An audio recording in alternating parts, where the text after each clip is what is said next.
अस्सलाम वालेकुम जी, की हाल चाल है सारे भाई? ठीक हो, राजी हो? मैं तुहाडा अपना वीर नईम नाथ हमेशा की तरह अज भी कोशिश करांगा कोई अच्छी गुफ्तगू तुहाडे नाल कीती जाए, कोई अच्छा मैसेज तुहाडी समातां दी नज़र कीता जाए।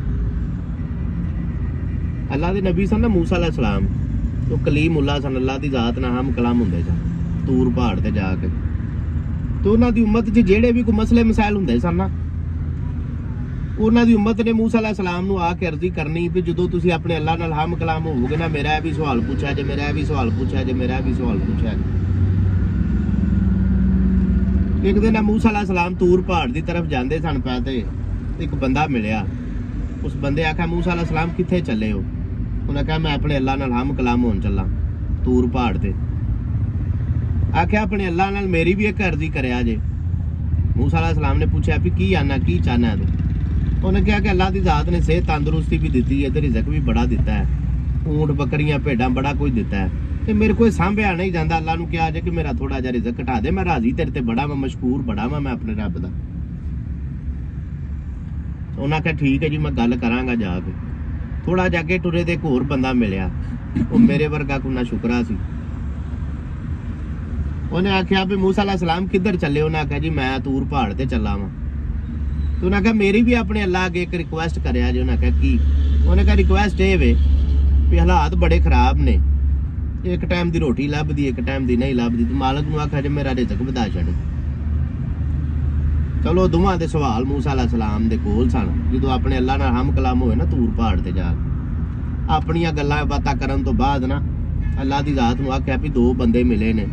पहले बंदे ने आख्या भी मैनूं तूं सेहत तंदुरुस्ती दित्ती है, मालका मैं तेरे ते राजी बड़ा, मेरे को माल चोखा है तो मेरे को सांभिया नहीं जाता, तो मेरा माल घटा दे। ते दूसरे बंदे ने आख्या भी सानू सेहत तंदुरुस्त मैनू अल्लाह की जात ने दी है, लेकिन माल नहीं दिता, तो मैं अल्लाह की जात अगे तरला है मेरा कि मेरा रिज़क वधाओ।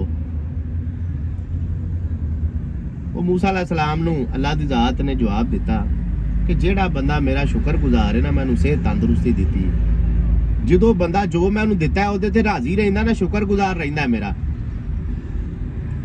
ते मैं उहदे दुनिया दी नेमतां उहदे ते वधा देना वा, उहनूं होर भी दुनिया दी नेमतां देना जेड़ा मेरा शुक्र अदा करदा है।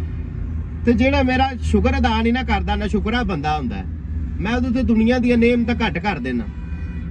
जेड़ा बंदा सेहत तंदुरुस्ती मेरी दित्ती हुई जिंदगी सेहत वाली दा शुक्र अदा नहीं ना करदा, मैं बाकी भी दुनिया दी नेमतां उस बंदे नूं नहीं देंदा। मूसा अलैहिस्सलाम वापस आ गया तो बंदा मिलिया। पहला उन्हें पूछा कि अल्लाह दे नबी तुसीं गए सो की गलबात हुई जेड़ी मैं तरला मारिया सी? अल्लाह दे नबी आख्या भई जे तू रिज़क घटाना चाहना ना अपना, तो उस मालक दा शुक्र अदा करना छड्ड दे, घट कर दे, ना शुक्र अदा करया कर, तेरा माल घट जाएगा। उस बंदे आख्या भी मैं शुक्र अदा उस मालक दा किवें ना करा अल्लाह दे नबी, कि मैनू सेहत वाली जिंदगी दित्ती है मालक ने, ते दुनिया दे विच मुआशरे च इज्जत भी दित्ती है, रिज़क भी दिता है, मैं उहदा शुक्र अदा किवें ना करा? लिहाजा मैं शुक्र अदा कर कीतियों बगैर नहीं रह सकता, मैं तो बड़ा मशकूर हाँ, उन्हें मैनू सेहत तंदुरुस्ती दी है। अल्लाह के नबी कहा फिर तेरा रिज़क घट नहीं सकता, क्योंकि तू अल्लाह दे दिते ते राजी है, खुश है। दूसरे बंदे कोल गए, वो मिलिया राह च, उन्हें आख्या जी मैं जेड़ा तरला मारिया सी अपने अल्लाह नाल गल होई है। मूसा अलैहिस्सलाम ने कहा कि मेरी गल होई है, तू शुक्र अदा करना शुरू कर दे, तेरा रिज़क बढ़ जाएगा। उन्हें कहा जी मैं शुक्र काहदा अदा करा? अल्लाह की जात ने मैनू दिता की है, मैं तो भुखा मरदा फिरना। मूसा अलैहिस्सलाम ने कहा कि तेनू सेहत तंदुरुस्ती अल्लाह की जात ने दी है, और तू ਇਹਦਾ ही शुक्र अदा करे, तेनू अल्लाह तेनू दुनिया दी बाकी नेमतां भी दे छड़े। उस बंदे ने कहा कि मैं शुक्र अदा नहीं करना। उस बंदे दे हालात सारी जिंदगी नहीं सन ठीक होए, जेड़ा शुक्र अदा करदा सी उहदा अल्लाह की जात ने रिज़क वधा दिता है, सेहत वाली तंदुरुस्ती वाली जिंदगी भी दी है। मैसेज की समझ सारियां सुनने वालियां नूं आ गई होएगी। जेड़े लोग अल्लाह की जात ते अल्लाह दे दिते हुए रिज़क ते खुश ने, उन्हां लोकां दा रिज़क घटदा नहीं, ते जेड़े ना खुश ने, ना शुक्र ने, ना शुक्री दा मुजाहरा करदे ने, उन्हां दी सारी जिंदगी रोंदे ही लंघ जांदी। ओए असीं ते सिर्फ है वेखो ना, जेड़ी अल्लाह की जात ने अखां दित्तियां ने, जेड़ी जुबान दित्ती है, जिहदे नाल बोल के मैं तुहाडे नाल गल पिया करना, हत्थ पैर दित्ते ने, सेहत तंदुरुस्ती दित्ती है, इहदा ही शुक्र अदा करदे रहिए ते बड़ा बाकी नेमतां ते जो मुकद्दरां च है मालक वो भी देंदा, क्योंकि अल्लाह की तकसीम है ना, किसी नूं घट दिता है, किसी नूं वध दिता है, लेकिन शुक्र गुजार बंदियां दा रिज़क वध जांदा है, ते शुक्र अदा करना चाहिए अल्लाह ने जिस हाल दे विच भी रखिया।